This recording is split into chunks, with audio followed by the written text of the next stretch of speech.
रहे ना रहे हम महका करेंगे, बन के कली बन के सबा बागे वफा में। ऐसे अनेक गीतों को सुरों में पिरोने वाली लता जी का शरीर पूरा हो गया। लगता है जैसे माँ सरस्वती इस बार अपनी सबसे प्रिय पुत्री को लेने के लिए स्वयं ही आई थी।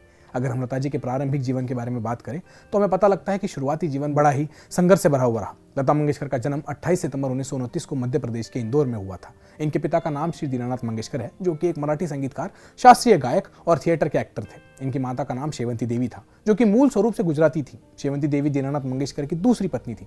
इनकी पहली पत्नी का नाम नर्मदा देवी था, जिनकी मृत्यु के बाद में इनकी शादी नर्मदा देवी की छोटी बहन शेवंती देवी से हुई थी। लता मंगेशकर के अलावा इनकी 3 बहनें और एक भाई है, जिनका नाम मीना खड़ीकर, आशा भोसले और उषा मंगेशकर है। भाई का नाम हृदयनाथ मंगेशकर है। लता मंगेशकर अपने पिता के सबसे बड़ी संतान थे।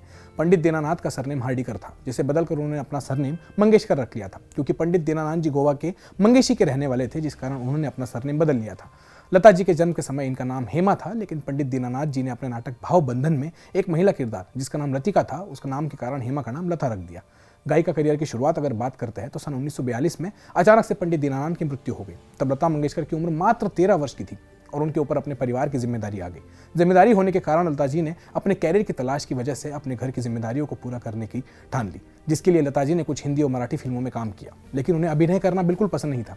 अभिनय के रूप में लता जी की पहली फिल्म पहली मंगला गौर रही, जिसमें इन्होंने स्नेह प्रभा प्रधान की छोटी बहन के रूप में किरदार निभाया।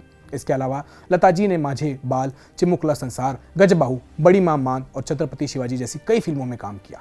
लेकिन सन 1948 में जब लता जी ने संगीत में कदम रखा तो उस समय नूरजहां, अमीरबाई कर्नाटकी और शमशाद बेगम जैसी गायिकाओं ने अपनी अमिट छाप छोड़ रखी थी, जिसके कारण लता जी को संगीत के क्षेत्र में अपनी पहचान बनाना बहुत ही ज़्यादा मुश्किल लगा।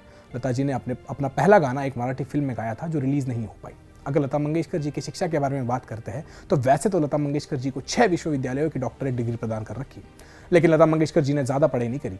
वो केवल कुछ महीने ही स्कूल गई थी। अगर कुछ महीनों की बात करें तो वैसा भी नहीं, कुछ दिनों में ही उसको गिना जा सकता है। पहली क्लास के बाद में हेडमास्टर ने कुछ कह दिया, नाराज हुई और उसके बाद में इन्होंने कभी स्कूल की तरफ मुंह उठाकर भी नहीं देखा। अगर अधिक जानकारी कहीं और नहीं पा सकते इस मामले में तो ये तो जान सकते हैं कि काफ़ी इस किस्म की थी कि शिक्षा में इतना भरोसा ना रखे और मेहनत पे ज़्यादा भरोसा रखें। पार्श्व गायिका के रूप में लता जी को पहचान दिलाने वाले इनके गुरु उस्ताद गुलाम हैदर थे। गुलाम हैदर जी ने इनको संगीत के क्षेत्र में एक अलग ही पहचान दिलाई, क्योंकि लोगों को यह मानना था कि लता जी की आवाज़ बहुत ही पतली है और यह पार्श्व गायिका बनने के लायक नहीं है। तब लता जी के गुरु गुलाम हैदर ने यह बात साबित करने का बीड़ा उठाया कि भविष्य में लता जी एक सफल और प्रसिद्ध पार्श्व गायिका बनेगी, और यह बात सिद्ध हो गई। उस्ताद गुलाम हैदर ने कई निर्माता निर्देशकों से लता जी की मुलाकात करवाई, लेकिन इसके बावजूद सफलता उनके हाथ नहीं लग पा रही थी। तभी 1948 में गुलाम हैदर साहब ने एक फिल्म मजबूर में एक गाना गवाया, जो कि दिल मेरा तोड़ा था। यह गाना लता जी की जिंदगी का पहला हिट गाना था और इसी प्रकार गुलाम हैदर साहब जी लता जी के गॉडफादर माने जाने लगे। इसके बाद 1949 में महल में एक गाना आया, आएगा आने वाला।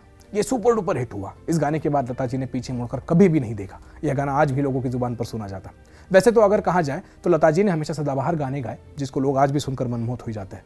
लता जी ने अपना पूरा जीवन संगीत को समर्पित कर दिया। उन्होंने लगभग 36 भाषाओं में 50,000 से ज़्यादा गानों को अपने सुरों से नवाज दिया, जिनको लोग आज भी कायल हैं। लता जी की आवाज़ में वो खलिश है, कभी बचपन की यादें तो कभी आंखों में आंसू और कभी सीमा पर खड़े जवानों में जोश भरने के लिए काफ़ी है। लता जी को फिल्मों में पार्श्व गायिका के रूप में कभी भी नहीं भुलाया जा सकता। अब हम आपको विभिन्न दशकों के बारे में बताएंगे जिसमें लता जी की गायकी का अहम योगदान रहा है। उनके बारे में बताएंगे। 50 के दशक में लता जी महान संगीतकारों के साथ काम कर चुकी थी, जिनमें अनिल विश्वास, एस.डी. बर्मन, जय किशन, मदन मोहन और नौशाद अली जैसे बड़े बड़े नाम शामिल थे। लता जी ने नौशाद अली के लिए बैजू बावरा, कोहिनूर और मुगले आजम जैसे बड़े बड़े फिल्मों में बेहतरीन और सदाबहार गाने गाए। इसके अलावा लता जी ने एस.डी. बर्मन के लिए फिल्म साजा, देवदास, हाउस नंबर 420 के लिए गाना भी गाया था। लता जी एस.डी. बर्मन की पसंदीदा पार्श्व गायिका थी। शंकर जयकिशन के लिए लता जी ने फिल्म आह, श्री 420 और चोरी चोरी के लिए बेहतरीन गाने गाए। ये सारी फिल्में 50 के दशक में प्रदर्शित हुई थी। अगर हम 60 के दशक की बात कर लेते हैं तो 60 के दशक में भी लता जी ने कई सारे सदाबहार गीत गाए। न जाने तुम कहाँ थे, महबूब मेरे, हमने देखी है इन आंखों की, वो शाम कुछ अजीब थी, आया सावन झूम के, इस तरह के कई बेहतरीन गानों से 1960 को लता जी ने अमर कर दिया। किशोरदा के साथ लता जी ने एक सुपरहिट गाना गाया जो आज भी लोगों को आकर्षित करता है। वो गाना है होठों पे ऐसी बात। इसके अलावा आज फिर जीने की तमन्ना है, गाता रहे मेरा दिल आदि गाने किशोरदा के ही थे, जिसमें लता जी को अपनी सुरीली आवाज़ में गाकर अमर कर दिया।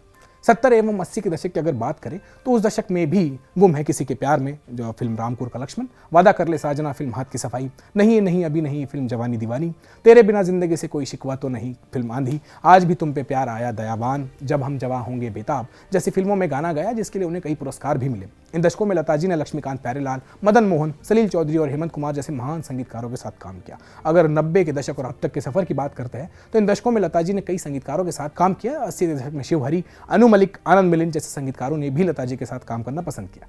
लता जी ने फिल्म वीर ज़ारा 2004 में गाने के बाद गाने से थोड़ी दूरी बना ली थी। 2005 में आई रंग दे बसंती फिल्म का गाना लुक्का छिपी बहुत हुई आज भी संगीत प्रेमियों की आंखों को नम कर देता है। लता जी ने मधुबाला से लेकर माधुरी दीक्षित जैसी अभिनेत्रियों को अपनी आवाज़ दी है। लता मंगेशकर ने कभी शादी क्यों नहीं की? लता जी ने अपनी जिंदगी में कभी शादी इसलिए नहीं क्योंकि छोटी उम्र से उनके ऊपर जिम्मेदारियों का बोझ आ गया था। दुनियादारी में इतनी उलझ गई कि उन्होंने शादी करने के बारे में कभी सोचा ही नहीं। संगीतकार सी रामचंद्र, जो आपको याद होंगे कि कवि प्रदीप ने जो गाना लिखा था उसी को उन्होंने आवाज़ दी थी, जिसको हम जानते हैं कि ए मेरे वतन के लोगों नाम से, उन्होंने इनको शादी का प्रस्ताव दिया था, परंतु लता जी ने इस प्रस्ताव को ठुकरा दिया। लता मंगेशकर अगर अवार्ड्स की बात कर लेते हैं तो इनकी अपनी ज़िंदगी में उन्होंने कई सारे अवार्ड्स अपने नाम किए हुए थे। 1970 के फिल्म फेयर अवार्ड शो में लता जी ने यह कह दिया था कि वह सर्वश्रेष्ठ गायिका का पुरस्कार नहीं लेंगी, मेरी जगह नए गायकों को अब ये पुरस्कार दे दिया जाना चाहिए। जाओ अब जाने लता जी कब कौन से पुरस्कारों की मानक रही है, एक बार जान लेते हैं। वैसे भारत सरकार के द्वारा दिए जाने वाले पुरस्कारों की बात करें तो लता जी को भारत का सर्वश्रेष्ठ पुरस्कार 2001 में प्राप्त हुआ था, भारत रत्न। उससे पहले 1969 में भारत सरकार ने पद्म भूषण से उन्हें सम्मानित किया था। 1989 में दूसरी बार सरकार ने फाल्के पुरस्कार से उन्हें सम्मानित किया था। 1999 में उनको पद्म विभूषण से भी सम्मानित किया गया था। 2008 में भारत की आज़ादी के 60वीं वर्षगांठ की स्मृति के रूप में लाइफ टाइम अचीवमेंट अवार्ड से भी लता जी को सम्मानित किया गया। अगर हम राष्ट्रीय फिल्म पुरस्कारों की बात करते हैं तो कई बार राष्ट्रीय फिल्म पुरस्कार से भी उनको नवाजा गया। 1972 में फिल्म परिचय के गाने के लिए सर्वश्रेष्ठ महिला पार्श्व गायिका का अवार्ड मिला। 1974 में फिल्म कोरा कागज के लिए सर्वश्रेष्ठ महिला का पार्श्व गायिका अवार्ड। 1990 में फिल्म लेकिन के गाने के लिए सर्वश्रेष्ठ महिला पार्श्व गायिका का पुरस्कार मिला। लता मंगेशकर द्वारा गाया देशभक्ति और प्रेम से जुड़े गाने के किस्सों की अगर बात कर ले तो हमें अपनी ही शर्तों पर गीतों को गाया हुआ था। उनका मानना था कि रिकॉर्डिंग की पेमेंट के बाद भी जब तक वह रिकॉर्ड बिक रहा है उसकी कमाई का एक छोटा सा हिस्सा गायक को भी दिया जाना चाहिए, जिसको हम रॉयल्टी वाला विवाद से नाम से भी जानते हैं। जबकि एक प्रोड्यूसर इसके खिलाफ थे।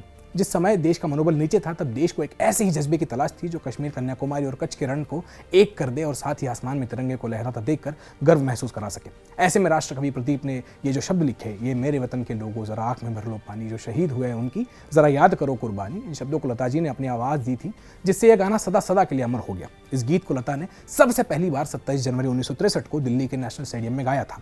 कल लता जी पंचतत्वों में विलीन हो गई है। स्वर्ग है तो कितना उत्सव होगा आज वहां, क्योंकि उनकी देववाणी आज अपने घर वापस लौट आई है।